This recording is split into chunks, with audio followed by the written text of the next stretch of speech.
хасах. Prompt өгж жагаад энэ попкорнуудыг янзлуулж болгох ч юм уу тий. Одоо энэ апс scale хийж болж байна. Аль эсвэл дахиад татаж аваад хэрэглэж болж байна.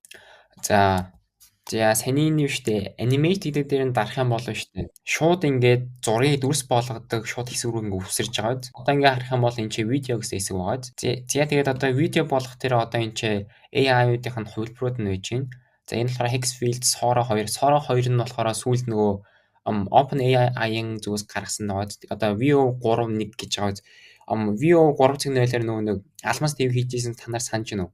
Одоо тэрний чи 3.1 нь гараад ирсэн. Тэгээд Kling AI WAN 2.5. Миний санахаар энэ WAN 2.5, 2.2-оор ч нь болохоор face swap-ыг нэлээд сайн хийдэг санагдаж байна. Тэгээд Veo 3 энэ алмасын хийсэн Veo 3, Seedance 1. Энэ WAN 2.5 энэ WAN гэдэг чинь баг хиттийн AI та. За одоо нөгөө эн чинь нөгөө манай зураг. Одоо эн чинь prompt оруулж өгнө.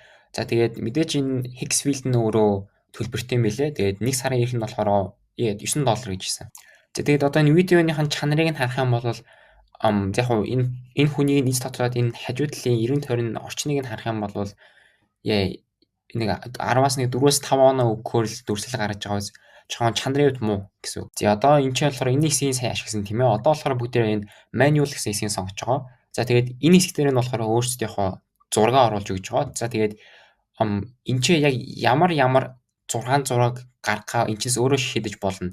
Жишээлх юм бол сая нэг зураг оруулж өгөөд prompt оруулахад AI цаанаас нь автоматар янзын 7 зураг гаргаж өгсөн. Тэгэхээр бид нэр энэ хэсэг дээр яаж болдог вэ гэх юм бол илүү AI илүү удирдах болно гэсэн үг. Нэг зураг оруулаад тэнцэнээсээ ямар 6 зураг гаргаж авах энэ чи тус бүрдэнд prompt-аар өгж болно гэсэн үг. Тэгэхээр энэ залуугийн зургийг бол оруулж ирж байна. Одоо энэ чинээс